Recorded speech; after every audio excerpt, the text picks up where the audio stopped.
नमस्कार। इस वीडियो में मैं आज कहानीकार कमलेश्वर की कहानी खोई हुई दिशाएं में महानगरीय जीवन की विसंगतियों के चित्रण पर बातचीत करूंगा। नई पीढ़ी के कहानीकारों में कमलेश्वर का स्थान एक महत्वपूर्ण और विशिष्ट स्थान है। नई पीढ़ी के सशक्त कहानीकार रहे हैं कमलेश्वर।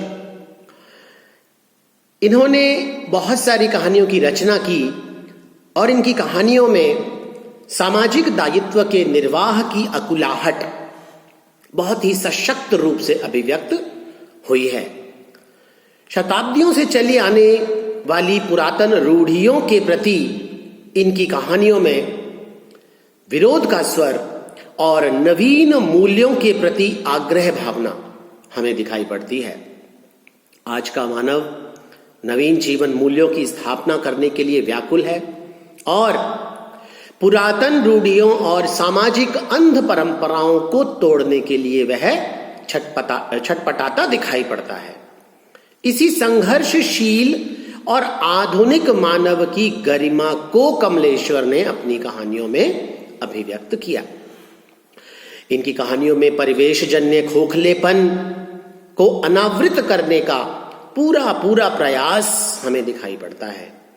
नौकरी पेशा, खोई हुई दिशाएं, उड़ती हुई धूल, देवा की मां, कस्बे का आदमी, दिल्ली में एक मौत, पानी की तस्वीर, ये सारी की सारी कहानियां इनकी ऐसी कहानियां हैं जिनमें आधुनिक जीवन बोध का गंभीर चित्रण दिखाई पड़ता है।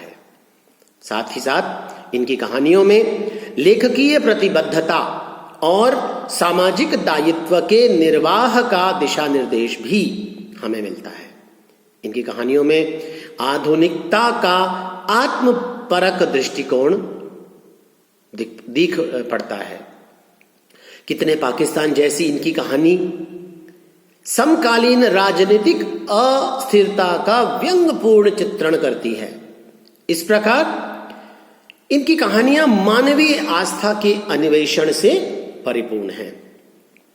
खोई हुई दिशाएं जो कहानी है, इसमें महानगरीय जीवन की विसंगतियों का चित्रण ये करते हैं। महानगरीय जीवन में व्याप्त विसंगतियों, स्थितियों और समस्याओं पर सटीक सांकेतिक चित्रण हमें मिलता है।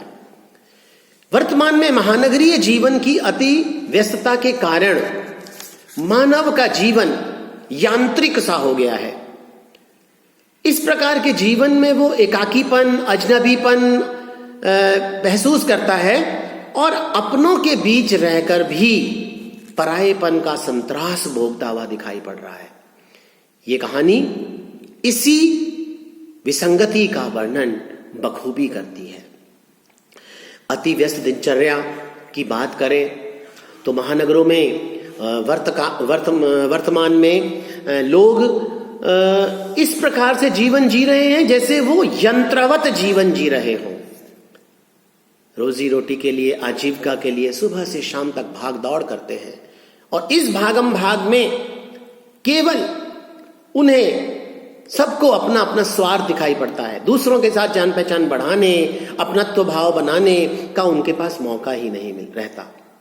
इस कहानी का नायक चंदर भी ऐसा ही पात्र है जो सुबह सुबह अपने काम पर निकल जाता है और सारा दिन चाय कॉफी पीकर समय बिता देता है।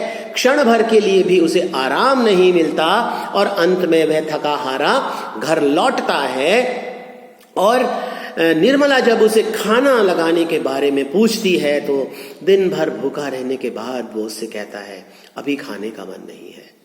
इस प्रकार वह व्यस्त जीवनचर्या के कारण शारीरिक और मानसिक थकान से टूट जाता है। यही कारण है कि जीवन का खोखलापन उसे कष्ट साध्य दिखाई पड़ता है। आधुनिक महानगरीय जीवन में यही विसंगति है जिसमें व्यक्ति दिन रात व्यस्त रहता है, उसे सुख शांति नहीं मिल पाती है और वो स्वयं अकेला और अजनबी महसूस करता है शहर की भारी भरकम भीड़ में भी। इस कहानी में कमलेश्वर ने वर्तमान के शहरी और महानगरीय जीवन में व्याप्त अजनबीपन की विसंगति को हमारे सामने रखा है। महानगरों में अति व्यस्तता की जिंदगी में व्यक्ति निपट स्वार्थी हो गया है। उसका स्वार्थ सत्ता है, फिर उसके बाद वो दूसरे को नहीं पूछता, अपने स्वार्थ के लिए ही वह संबंध बनाता है। काम और स्वार्थ पूर्ति के बाद वो अपने संबंधों का विच्छेद भी कर देता है। किसी व्यक्ति के साथ काम न होने की स्थिति में वो अजनबीपन का व्यवहार करने लग जाता है। इसी राह पर चलते हुए आज महानगरों में से अपनत्व की भावना समाप्त हो चुकी है। अपनी पहचान खोने का भय शहरी लोगों में आने लगा है। कहानी का पात्र Chandar Connaught Place, bus stand, coffee house, Gurudwara road, चौराहा इत्यादि स्थानों पर काफी भीड़ भाड़ के बीच में से गुजरता है, लेकिन उस भीड़ में कोई भी उसकी जान पहचान का नहीं है। सभी के सब अजनबी हैं, पराये लगते हैं उसे। कॉफी हाउस के बाहर उसे आनंद नामक एक व्यक्ति मिलता है जिसे वह पहले से जानता है, लेकिन वो भी स्वार्थ पूर्ति न होने के कारण उसे छोड़कर चला जाता है। कॉफी हाउस के अंदर एक अपरिचित व्यक्ति और फटफट वाला सरदार भी उसे दिखाई देते हैं, लेकिन केवल स्वार्थ की बातें होती हैं। इसके कारण चंदर की अजनबीपन की पीड़ा और गहरी होती जाती है और वो स्वयं को पूरी तरह से अकेला महसूस करने लगता है। वो अपनी प्रेमिका इंदिरा के पास जाता है, लेकिन वहां इंदिरा उसके साथ अपरिचित अतिथि जैसा व्यवहार करती है। कहानीकार कमलेश्वर का कहना है कि इंदिरा इधर उधर की बातें करती रही, जिसमें मेहमान नवाजी की बू आ रही थी, और चंदर का मन कर रहा था कि वो चीखता हुआ यहां से भाग जाए और किसी दीवार से अपना सिर टकरा दे।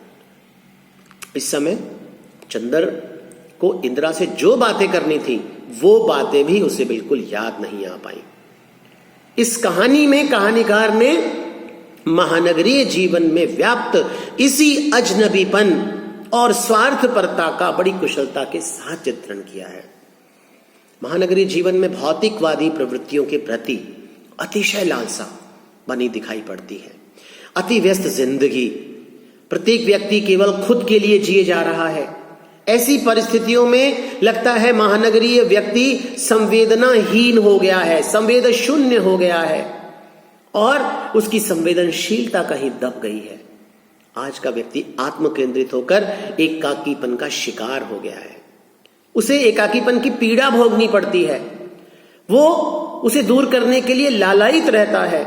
घोर आत्मनिष्ठता के कारण भी महानगरीय मानव अपनी पहचान को खो रहा है। चंदर, जो कि इस कहानी का नायक है, अपने परिचित आनंद से मिलता है, इंदिरा के घर जाता है, फटफट वाले सरदार जी से भी उसका संप्रेषण होता है, लेकिन अंत में हताश निराश होकर वह घर ही आ जाता है और अपनी पत्नी निर्मला के सरल व्यवहार से खुश होता है। उसे कुछ राहत मिलती है, उसे लगता है कि उसका भी अपना घर है।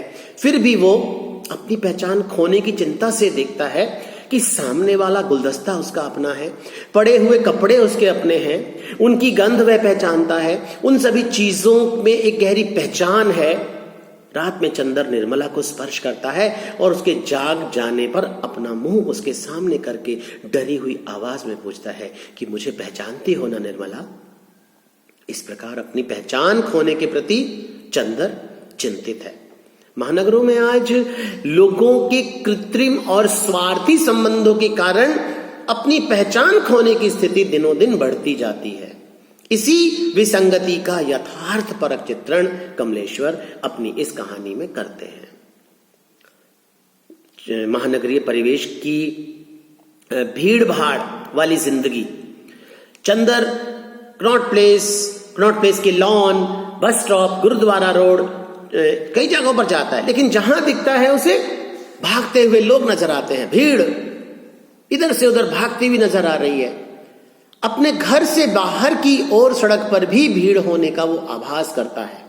बेकरी वालों के यहां से आने वाली रेडियो की भराई हुई आवाज, गुलाटी के कदमों की आहट, गली में स्कूटर के आने और अनजान लोगों के निकलने की आवाज। चंदर को स्पष्ट रूप से सुनाई पड़ रही थी, इसलिए वो रात को ठीक प्रकार से सो तक भी नहीं पाता था। उसे लगता है कि जैसे सारा का सारा शहर लोगों की भीड़ से अटा पड़ा हो और इस भीड़ में कोई भी अपना परिचित न मिलने के कारण वो अजनबीपन की स्थिति में बना रहता है। इस भीड़ भाड़ की जिंदगी में वो स्वयं को एकाकी महसूस करने लगता है, अकेला महसूस करने लगता है। इस प्रकार से ये कहानी आत्म केंद्रित व्यक्ति के रूप में चंदर के माध्यम से आधुनिक मानव की संत्रासमयी स्थिति का यथार्थपरक चित्रण करती है, जिसमें महानगर की भीड़ भाड़ की जिंदगी में संघर्षरत परेशान व्यक्ति, पहचान खोते हुए उस व्यक्ति की मर्म व्यथा, उस व्यक्ति के अजनबीपन की कहानी और उसकी अति व्यस्ततम दिनचर्या, जिसमें वो अपने आप को खो रहा है, अपनी पहचान को खो रहा है। इस कहानी की मूल बातें यही है। धन्यवाद।